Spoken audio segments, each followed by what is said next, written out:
Hello, everybody, and welcome to the Full Potential Show. I'm James Rick, and this is your #1 non-boring source for personal development. Today, we have a pretty interesting show for you. I'm doing an interview here with David Goodfellow. David, how are you? I'm doing very well, thank you. How about yourself? I'm doing fantastic. Now, David is the co-founder of The Kindness Offensive at thekindnessoffensive.com. Now, the mission of The Kindness Offensive is to have fun, be kind, and inspire as many people as possible to do the same. Now, David, it's if people haven't seen this, it's hard for me to do what you guys are doing justice. So why don't you try to just elaborate on what the Kindness Offensive is and what you guys are doing? I mean, it's pretty funny stuff, actually. I mean, cool and funny at the same time. Well, funny, fun, these are all good things.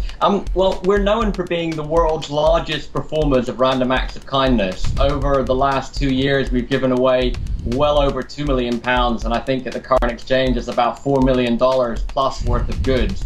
And we've done it in a variety of ways that have been fun for us to do, because we think doing good should be fun. And we think part of the problem with doing good is the fact that a lot of people see it as boring or overly worthy or something that's going to take away from their day rather than add to it. So we try and create events and instances where it's a lot of fun to make other people smile. I'll tell you about the world's largest ever random act of kindness. On one day, we gave away 35 tons of stuff. Now, that's more than you can fit in one of those big articulated lorries that you see on the highways. Yeah. Yeah. And in one afternoon, one day, there was a group of us. I think if you include people like drivers, there was about 80, 90 of us. Yeah. And we went around London and we did a variety of different things. We gave it away to people just randomly on the street, which was a really nice personal connection. We knocked on people's doors and we did a flip around. I don't know what it's like in the States, but here we have a lot of people come to the door and they want something from you. They want money. Right. You're going to the door and you're giving them stuff. Absolutely. No strings attached. We don't want, you're more than welcome to join in, but that's by no means what we're after. We're after that magic moment where somebody thinks, hey, something cool's happening here, and something fun's happening, and the world has good people who are out there just to have fun, to be kind, as opposed to wanting something in return and using that as leverage on you. Well, and I was going to say, David, do you find that sometimes when you do these acts of kindness that people are like, all right, what's the catch? What's the ulterior motive here? Absolutely, and the fact that you asked that question and the fact that we get met with that response, I think speaks volumes to the state of mind of the world right now, and also kind of vindicates the fact that we need more and more people doing their own kind of kindness offensives, going out and showing that doing good is its own reward and can be fun. But absolutely, when we give something to someone, and to your listeners, your viewers may not know what we do, but we don't just give away small things like packets of chocolates or something. We give away electric guitars, washing machines, blenders, really big ticket items that you might win on game shows. We just hand it to you in the middle of the street or at your door. David, where do you guys get this stuff? I mean, you're getting 2 million pounds of stuff. Where are you getting it? Are you encouraging sponsorship? Where's all this stuff coming from?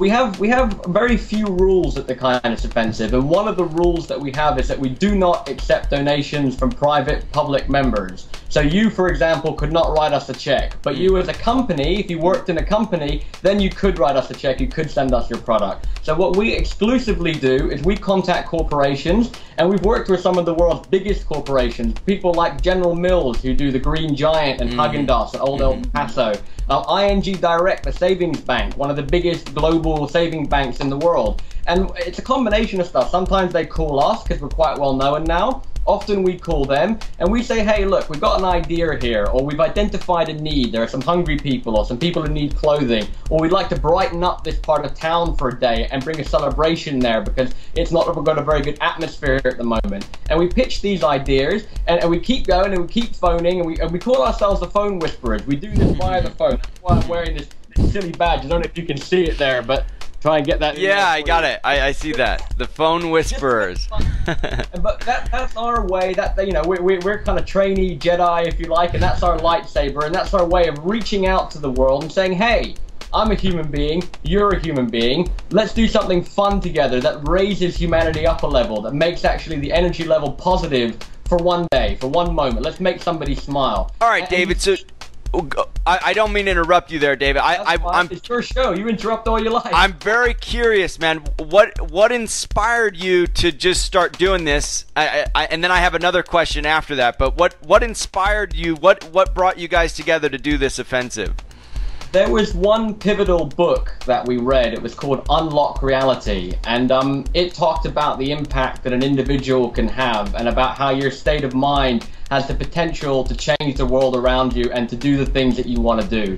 And this is an idea that is expressed in a lot of different books. A lot of really old. It's in the Bible. It's it's in the Quran. These ideas are very, very familiar to anyone who's ever looked into these ideas. That you are the epicenter of your reality, and that by changing your mind, you can change the world. And we thought, is this just words? Is this just a nice idea that you discuss around the Christmas table, or is this actually possible? So we took a step, and at the time it seemed like the very obvious thing to do. Retrospectively, it was kind of a bold move, I guess. We walked out the front door, we walked out dressed like this so people could see that we were clowning around, that we weren't particularly serious, and we went out into a local park, a very famous park called Hampstead Heath. Those of you who are into poetry and stuff will recognize it from a lot of classic great poems. And we walked out there and we stopped people and we said, hey, what can we do to make your life better? And a lot of people thought crazy, or that we were Jehovah's Witnesses, or with the Hare Krishna, but a good number, I seem to remember, I think it was actually 17 people spoke to us that day, and they gave us their wish as if we were the genie. And they said to us, one woman said she had a grandmother who had a sweet tooth, and she'd very much like a box of chocolates to give to her grandmother. So we ended up phoning up a chocolate factory and actually speaking to the guys who made the chocolates, and we explained this, and they handmade chocolates and sent them out. Wow. And a lot of different, it was very cool, a variety of different things that day. The one that really was the biggest challenge for us is a father, and we love it when people ask us stuff for other people, but a father asked us to do something for his daughter. He wanted us to put on a great birthday party. So we thought, this is an excellent challenge. It's for a child. It's a really cool thing to do. So we spoke to the Moscow State Circus, and they excelled. They gave us 12 tickets ringside for her and her whole family, but they went one better than that. They let them come in early and actually train with the circus. So they got to juggle and go on the high wire with the nets and everything else. And at that moment, we kind of sat back and we thought to ourselves, wow, this is an amazing feeling. We grant these guys wishes out of the blue, and we can see the excitement and the energy, and also the kind of spark that we share with the people that we help, which is, hey, wait a minute, maybe things are possible that we thought were impossible 5 minutes ago. Maybe we can push the edge of what is actually doable, and we can do it in a fun, kind way where nobody loses. Because a lot of the stuff that happens in the world right now is set up on a really, I think it's a negative paradigm. I was actually thinking about this watching the World Cup the other day. I don't know if you watched that, the guys kicking around the ball in the dirt that everyone goes berserk about. And I thought the basis of this is a bit silly, because whatever happens in this situation, there's going to be a loser.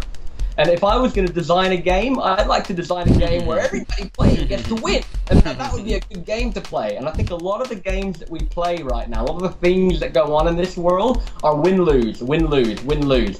So we were desperate to try and come up with something that was win-win, win-win, win. People are hungry for wins. Yeah. We end up becoming very happy doing what we're doing, because we actually get to be on the front line like Santa's helpers and give stuff to people and see them smile. The companies get good out of it because they get a real kick out of it, because they're sitting in their offices having a boring day. Suddenly we call up and say, hey, here's an idea, you can have some fun here. Yeah. And the actual companies often send their staff down to participate, and obviously they get good publicity out of it as well. I was going to ask that, David. So I mean, there's a real tangible benefit, not just, I mean, it's tangible enough emotionally to give, but these companies also see the commercial value in the giving as well. Absolutely. Well, something that's valuable is valuable across the board, and I think it's a good thing that companies get recognition for doing good things, because that's an encouragement to do more good things. Absolutely. It's certainly not a negative.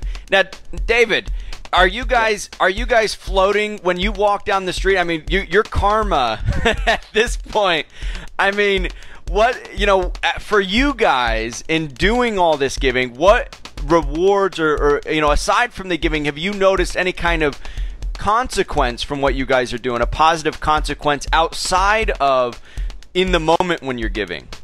Sure. My friends and family are very proud of us, and funnily enough, increasingly